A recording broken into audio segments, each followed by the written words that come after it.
mahal, 850.000 rupiah Karawansi ini. Bukunya diterbitkan dalam bahasa Indonesia juga.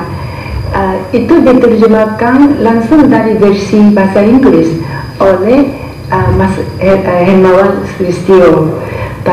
Dan buku itu diterbitkan pada tahun 93 dengan bantuan dari Toyota Foundation. Sesudah judul ini, tapi judulnya mau diganti. Itu lagi terjadi di masa dekat ini.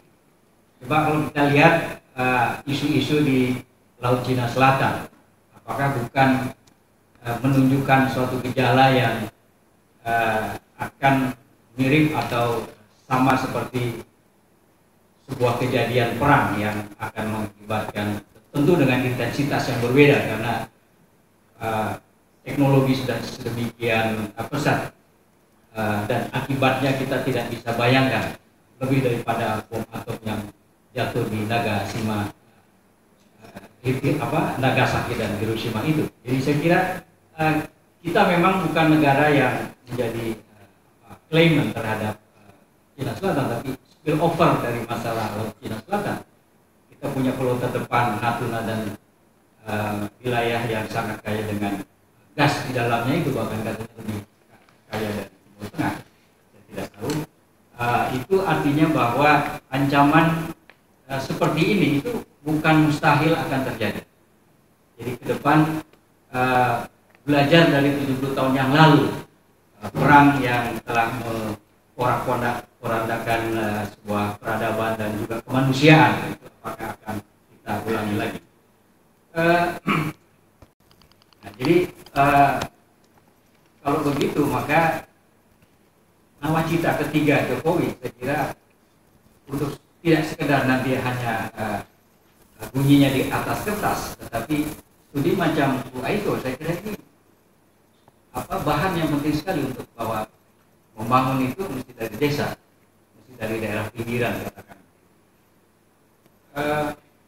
Tadi tepat sekali Bu Aiko, dan saya baru Bung Irwan lah, kayaknya saya atau kita baru disentuh lagi istilah wong cilik kan, tapi lupa lagi kemarin. Nah begitu ya, jadi ini artinya apa? Bahwa dengan sejarah itulah kita selalu berapa jauh menurut saya kita dapat mengangkat soal-soal wong cilik tadi itu ya, yang mungkin sudah agak dilupakan. Ada plus minusnya, ada positif negatifnya, ada keuntungan-keuntungan, mungkin katakan saja semacam blessing in disguise. Jadi bahkan seorang Wertheim itu luput di dalam tulisan Wertheim yang memperlihatkan Hanmo itu luput di dalam mengantisipasi ketika semangat pemuda yang sesungguhnya sudah dilatih oleh Jepang itu tidak lagi dikira oleh Pamuk kembali dari Australia sesudah pemerintahan pengasingan itu Jepang kalah kemudian mereka datang. Bagus sekali dan menulisnya begini, kata Pamuk, udahlah ini penduduk Jawa ini nanti gampang lah diatur kembali gitu, kan? Muati saja kapal kita dengan pakaian, dengan beras, dengan makanan. Begitu tiba di dermaga, begitu tiba di pelabuhan, maka akan berbondong-bondong. Orang Jawa itu ngantri minta rangsum. Bukan itu yang terjadi. Sejarah sudah menjelaskan itu. Nah, artinya apa? Perubahan-perubahan yang 3,5 tahun itu rupanya tidak ditangkap oleh Nevis secara baik. Jadi artinya Intel Belanda itu tidak tepat melaporkan apa yang sesungguhnya terjadi. Nah inilah saya kira belajar dari pengalaman itu, maka kita tahu sekali bahwa rupanya memang semangat itu yang harus kita pelihara. Jadi kalau dari situ saya ingat Bung Karno dulu kan kalau sudah bicara karakter bangsa, dia sering mengutip dialog seorang guru dengan muridnya, Konfusius dengan seorang muridnya, dia tanya, Negara yang kuat itu syaratnya apa sih? Si murid tanya. 3, dua, makanan yang cukup. Dan ketiga, semangat. Flow, keyakinan gitu ya. Sangat mengenali. Dan makin saya meneliti tentang Orde Baru, saya merasa betapa miliknya garis politik kedua itu untuk mobilisasikan dan kontrol rakyat. Mungkin karena itu saya dengan sengaja memilih village study yang sekarang. Itu satu. Dan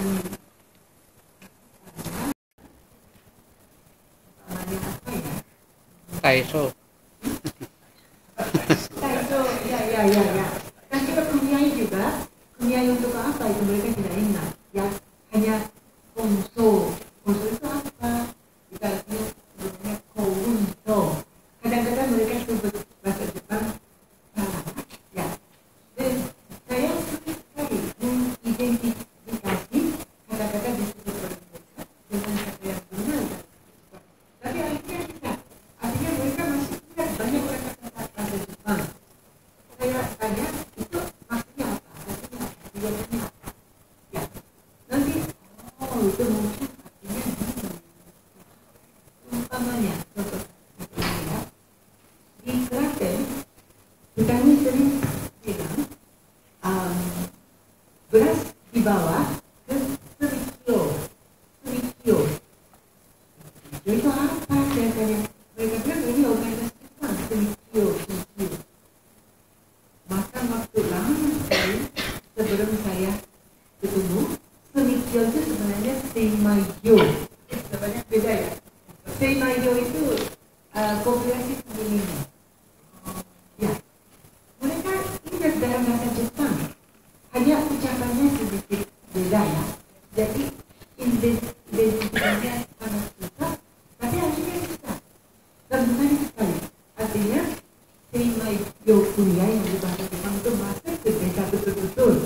Ya, orang desa pun ingat organisasi dan begitu besar sebenarnya Jepang pada waktu itu baru satu. Oke, jangan mengalami zaman itu bisa dirasa sebagai Jepang yang penting. Meskipun ceritanya tidak begitu cocok ya atau sepotong-potong, itu penting sekali. Bagaimana menurut mereka ingatannya, bagaimana menurut ingatan mereka? Mungkin salah, tapi itu juga menarik. Ya, itu metode saya digunakan pada waktu itu. Dan salah satu metode saya itu untuk mengadakan wawancara harus menginap di dalam desa. Ini prinsip saya sampai sekarang. Karena kalau saya bilang sekarang saya mau wawancara, ya orang desa wawancara, ya satu bicara, ya tidak pernah. Ya, maka itu saya pindah di desa, makan sama desa pada hari pertama atau seminggu pertama itu buang waktu, tidak ada langsung tanya. Tapi lama-kelamaan saya mengatakan itu cara yang paling penting dan satu malam menjadi yang sangat menarik. Waktu saya tidur di rumah orang, di rumah hadis, gitu ya. Bapak-bapak kumpul di rumah itu dan meskipun bahasa Jawa itu berbahasa sekali, kira-kira saya lihat bapak-bapak bilang ciri Jepang datang menanyakan tentang itu, tapi soalnya saya tidak berani omong yang terus-terang saja. Mereka bilang, ya, pasti ada begitu. Sedangkan kalau saya tanya pada siapa, jangan lupa di sini aman, Jepang mengajarkan banyak disiplin. Saya kata terima kasih. Ya. Maka ini saya keyakinan saya itu harus tinggal di dalam komunitas itu dan mencari kebenaran. Menurut Musya, saya kebetulan dari Bukit Tinggi dan di dekat rumah saya ada lubang Jepang. Saya tidak mau mengatakan lubang Jepang karena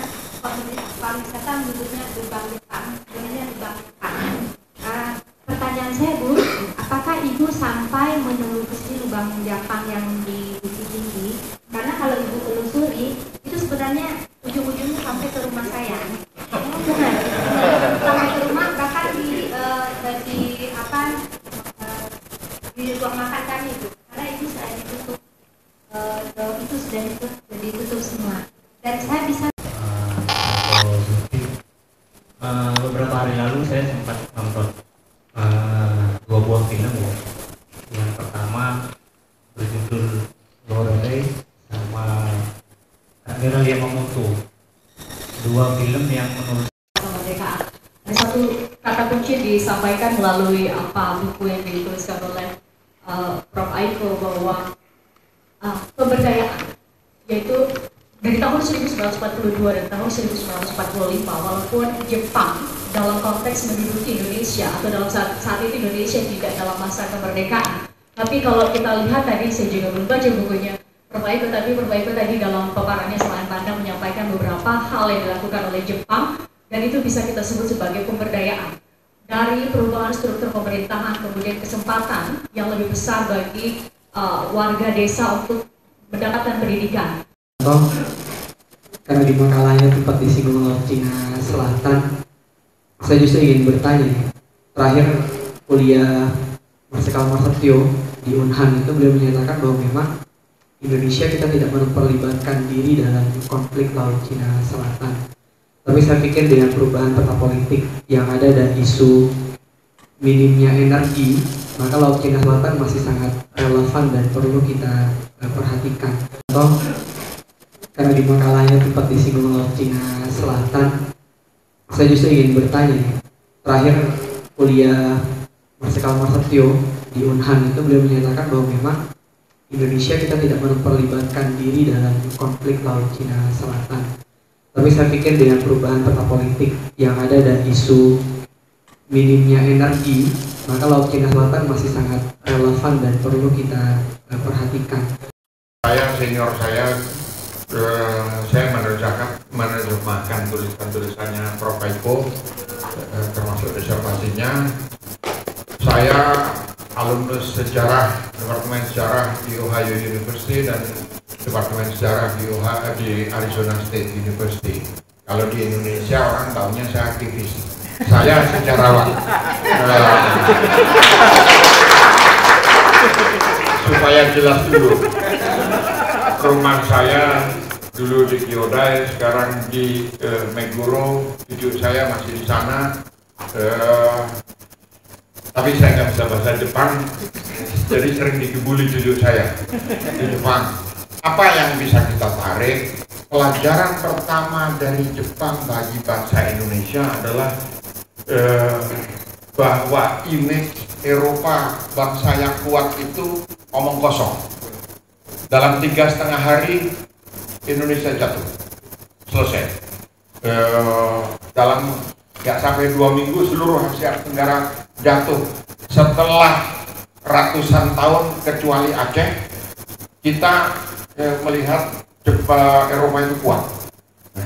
Padahal yang nindas bangsa sendiri. Saija dan Adinda itu dilarang, filmnya dilarang dulu zaman Orde Baru gitu. Saya bukan produk Orde Baru karena saya ditindas Orde Baru. Bukan, saya menulis sejarah Tan Malaka dan Aidit sudah di ruang sidang dilarang ujian, katanya ekstrem kiri. 1 tahun kemudian saya di ruang sidang kembali, sudah nunggu menit-menit sidang skripsi tentang pesantren, tidak boleh ujian lagi, katanya ekstrem kanan. Jadi 4 tahun, 3 tahun saya tidak jelas jadi sarjana atau tidak, ya, akhirnya jadi redaktur majalah Gadis. Ini benar ini, jadi kalau yang nggak ngalamin nanti saya ceritain. Pelajaran kedua dari orang Jepang adalah mengajarkan senjata. Untuk pertama kali dalam sejarah peradaban Asia Tenggara, orang-orang di Asia Tenggara, bukan hanya di Indonesia, itu diajari pemegang senjata. Ketiga adalah revolusi. mereka membentuk Petaheho dan semua auxiliary forces, pasukan-pasukan cadangan yang tidak cadangan. Kostrat itu komando strategis cadangan angkatan darat. Tapi mereka punya pasukan reguler yang paling kuat di Republik ini, namanya cadangan gitu. Nah yang cadangan aja seperti itu, gimana yang nggak cadangan gitu? Takut kita. Nah mereka dikirim ke, tadi ada yang nanya, Supriyadi, coba cari di dokumen-dokumen. Ini Prof. Susanto ini bisa mempelopori, dan Prof. Aiko mungkin berminat menelusuri siapa sih yang dikirim ke kamp-kamp pelatihan peta dan yang lain-lain itu. Itu anak-anak kota, anak-anak Menteng, anak-anak ke dari Aceh, dari Medan, dari seluruh Indonesia kumpul di sana. Dari dokumen-dokumen yang ada, apa yang terjadi? Anak kota pada zaman Belanda adalah tidak pernah ngomong bahasa Indonesia, nggak ada, ngomongnya bahasa Belanda semua. Jadi kalau sebelum disebut Usni Tamrin itu tokoh Betawi, dia ngomongnya bahasa Belanda, bukan bahasa Betawi. Nah, di Jawa Timur, kamp-kamp konsentrasi, kamp-kamp pelatihan itu, mereka tidak saling kenal. Apa yang menyatukan? Yang menyatukan itu persoalan gastronomi, persoalan kuliner. Saya ini ahli kuliner. Buktinya di TV One saya dulu punya program kuliner. Tapi menunya kita makan siapa, bukan makan apa gitu. Jadi mereka ini makannya roti. Ketika di sana makan nasi perak, terus banyak sayur mayur, banyak serat, apa yang terjadi? Kebayangkan? Kentut. Ketika anak Jakarta yang di Blitar itu kentut, temannya persoalan yang sama anak Sumatera, itulah tumbuh. Oh berarti kentut kita ini sama. Kalau begitu kita ini satu bangsa. Jadi ketika Jepang kalah, pulang terjadi revolusi, itu sebetulnya revolusi kentut. Ini dari dokumen, betul, saya telusuri sama William Frederick sama-sama. Jadi artinya apa? Republik ini memang dibangun dari sebuah revolusi kentut gitu. Bareng-bareng kesadaran kebangsaan itu bukan kata Benedict Anderson, bukan. Tidak ada persoalan Kriol di situ, kecuali beberapa anak mestisius dari Jakarta. Nah, jadi secara langsung Jepang mengajarkan bagaimana mengubah kentut menjadi revolusi. Pelajaran ketiga seperti tadi Tonari Bumi dan sebagainya itu kan bangsa di dunia ini, semua negara yang pernah dijajah Jepang mengenal sistem pemukiman seperti itu. Zoning di dalam sistem pemukiman. Yang tidak pernah dijajah Jepang tidak ada. RT RW di Amerika tidak ada, RT RW di Eropa. Nah, itu sampai sekarang di Jepang zoning itu. Rumah saya di Meguro. Adik-adik tidak tahu siapa Prof. Aiko ini. Orang yang selama puluhan tahun sangat berpengaruh pikirannya di Jepang karena pernah jadi deputi menteri dirjen atau apa kalau orang Departemen Deplunya Jepang tanya Prof. Aiko Kurosawa, sampai tukang sabu pun tahu. Dan pikiran-pikirannya sangat berpengaruh sampai hari ini. Minggu yang lalu ada tim dari Jepang untuk community policing itu, pemulisan masyarakat, semua menyebut nama Prof. Aiko karena salah satu konseptornya ibu ini, dan dia lebih suka jadi orang Jawa daripada orang Jepang. Terima kasih.